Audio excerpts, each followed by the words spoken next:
Hi Wild Woman, I'm so delighted that you're here. I'm Elizabeth McLeod and I'm the host of the Wild Woman Enchanted show, and I'm here with the lovely Sarah Sahota. This is part 2 of a 2-part series. Today, we're going to share with you how you can learn from the trees and in what ways they can teach you how to find the courage to be your warrior self. And I'll even share a story about how a tree helped me not get lost in the forest in the middle of the night. I kid you not, it really happened. Watch to the end to find out how.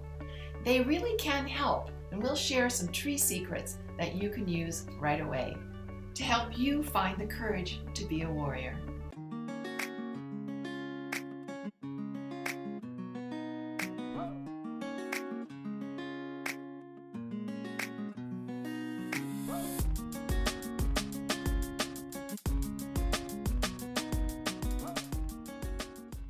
When we're not really clear about our warrior self, there's a level of discomfort in our body. We're not feeling at ease in our body. Yeah. So do what you need to do to get at ease. Sometimes, it's as simple as going out and hugging a tree.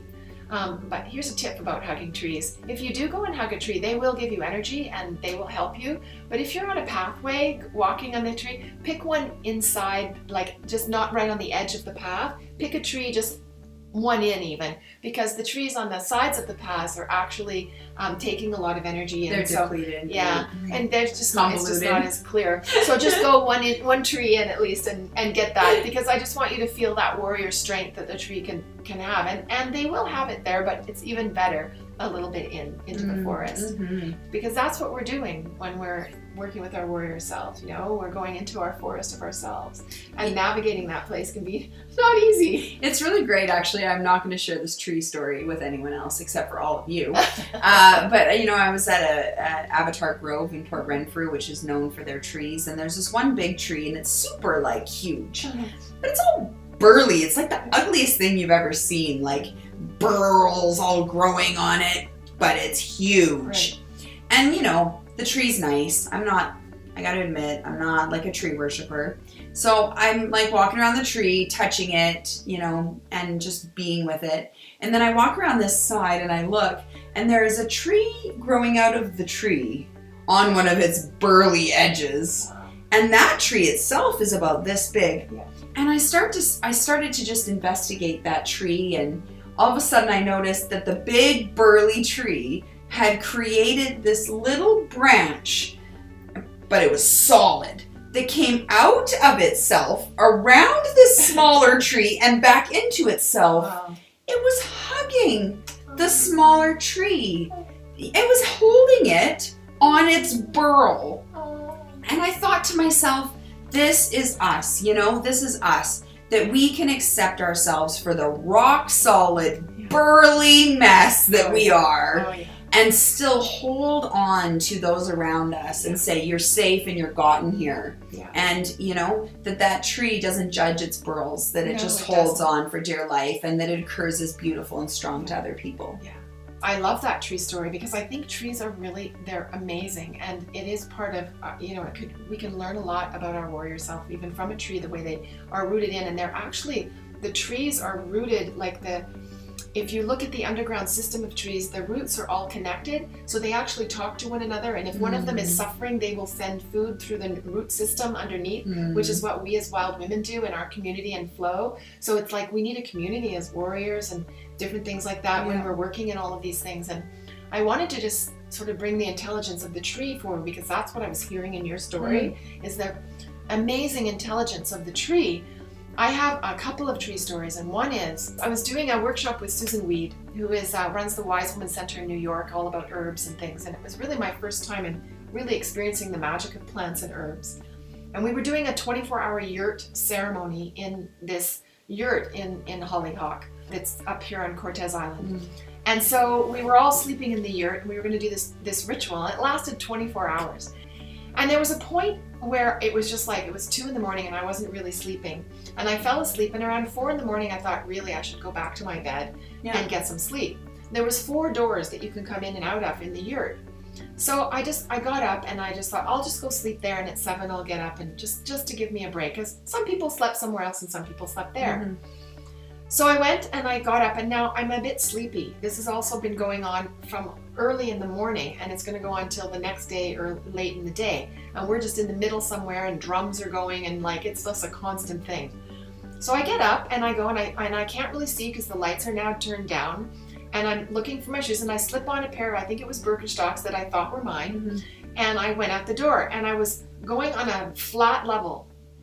And we were really between the worlds. We were really in another altered state in many regards, and yet I was very present with what I was doing.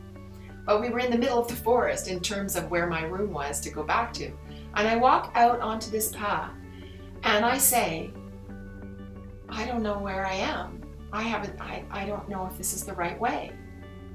And I heard a voice say, louder than loud, I haven't seen you before. And it was dark, pitch dark, and my flashlight, I said, who said that? And my flashlight went to this massive tree. I did. I haven't seen you before on this path. And I turned around, I walked back to the door, I went, oh, I took the shoes off, because you had to take your shoes off. They didn't feel quite right. I walked to this other door, I put the shoes on that were right, and then I went down the hill that I knew that I was supposed to be on, that when I came out was totally flat.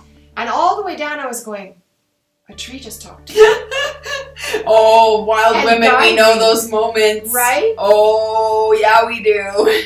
I was just like, I felt so honored, and What I feel the still fuck? connected, right? Yeah. Even when I tell that story, I feel like I know that tree, and the tree knows that I'm telling you. I think what's really beautiful here is when being asked to talk about the courage of being a warrior, the courage to be a warrior also, so thank you, Sarah, who asked the question.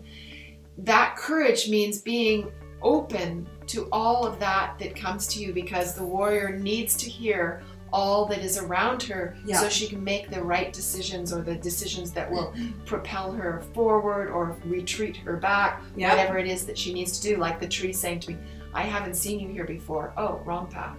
Yeah, well, need to it go brings me another back way. to night consciousness, right? Yeah. Is being aware of those things and being able to hear. Right. And being able to hear Right. and being unwilling as a warrior to step over what you heard and Right. discount it. Yes. Go ahead. I was just going to say, be sure to subscribe below so you don't miss any of these little fancy dancy things. And please keep coming in with your questions, because we never know where we're going to head in those. And like this one, oh my goodness, it was awesome. We love your comments. Yeah. We love your questions. We love you. Yeah. We love that you're here. Because we're all connected in this web, right? We're all human. Yeah. Oh my We're all God. standing together. Yeah. Just like the trees. Yeah. And thank you. We love that you appreciate our warrior selves at work. That's right. So tell us in the comments about your warrior self. I'd love to hear. I'm sure you would too. Oh, my yeah. God. And your woo-woo things. And your we want to hear all your things, woo-woo do you things have you any can woo share. tree stories? Oh my gosh, I want to know them. Earth stories, voice stories. I love it, I love it, I love it. And if you'd like to get more in touch with your wild and woo self, sign up for my free guide, where you'll receive my Wild Wind Shift chart and the e-course that works through the chart with you, so you can connect to your wild and woo self today and begin to feel a whole lot better. And it's a lot of fun too. Click the link below to start today. If you want to hear another true tree story about how a tree heard me and did exactly what I wanted it to do without me asking, and I kid you not, this really happened. It was absolutely incredible. Join my private Facebook page. Just click the link below and it will take you to where you go to join.